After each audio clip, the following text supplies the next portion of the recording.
I was looking at the video and looking at what it was telling us to do. That didn't really appear to be kinetic sand. And what I ended up doing, so I went online and I looked at different ways to create kinetic sand. You know, I think of kinetic sand as that ad where, you see that ad and you grab kinetic sand. I need to grab a bowl where I can actually mix everything, or I'll mix it here and then put it in a bowl. I'm not sure what I'm going to do yet. I'll have to think about that. But the point is that looked more like Play-Doh, place, right? So I went online and I started looking at different types of ways to create kinetic sand.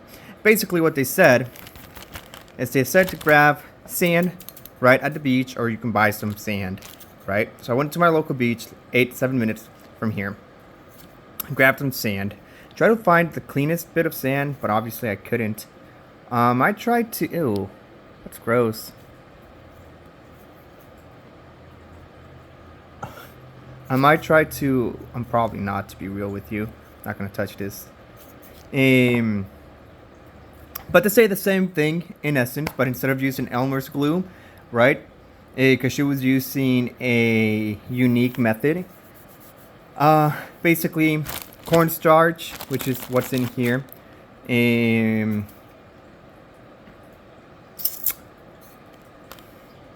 Regular sand, a little bit of vinegar, right? Oh, vinegar, oil. I have water just in case, right? Because I'm also using a lot of her techniques. So what I'll end up doing is I'll mix the sand, cornstarch, together, and then I'll put oil, mix it together, and see how that combination actually works, and then we'll take it from there. In theory, this should work. It should work better, right?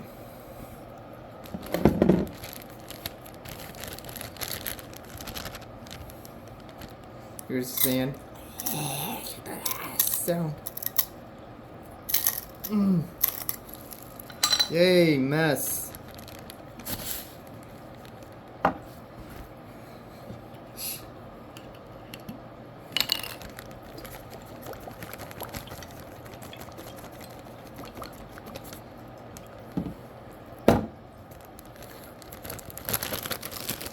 And this isn't really, like I said, creating a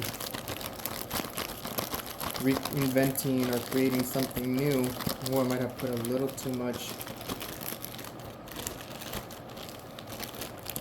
Yeah, but like I said, this isn't really creating something new, reinventing the experiment.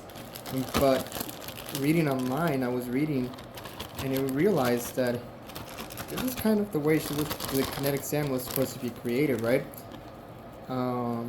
The lady was just trying a new experiment. But I need to get a little bit more of cornstarch.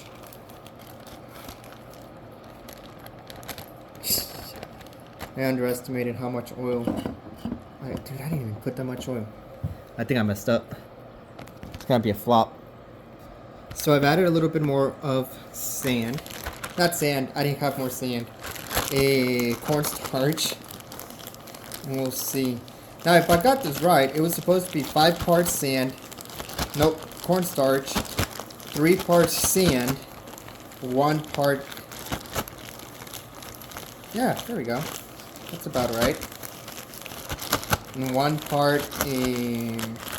Oh no, I broke it.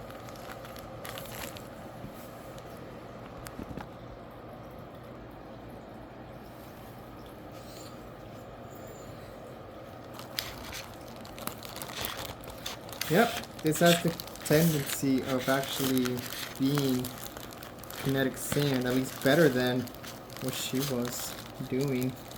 It's kind of why I did it the way I did it, right? It looks gross, I won't say that much. And it smells even worse. Well, it smells like vegetable oil.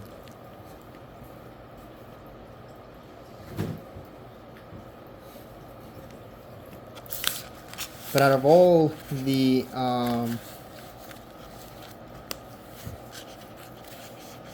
because I did research a couple, right?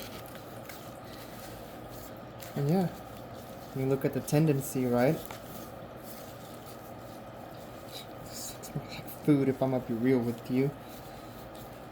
como una tortilla, you know? But here you go. That's kinetic sand. Well, it looks really... I mean, taking into consideration the fact that this is cornstarch.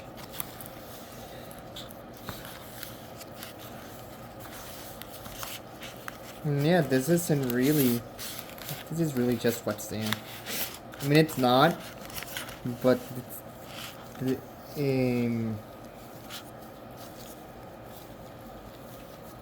yeah, there's your kinetic sand, right?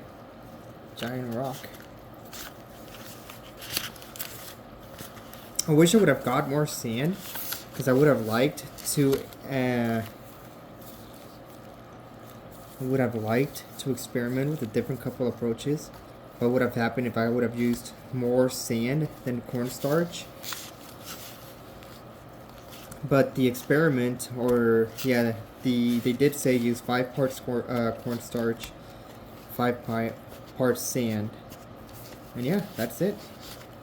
So it was not a mistake. I was able to fix it. I think originally what I tried to do, use 5 parts, well, it wasn't really accurate, right? This is more accurate. But it was use 5 parts sand and cornstarch, because I had the original plan of then later on trying it again, but just adding more cornstarch and seeing the tendency and how it was going to change, right? The texture, whether it was going to stick, it wasn't going to stick, but I messed it up, right? But yeah, that conducts the experiment.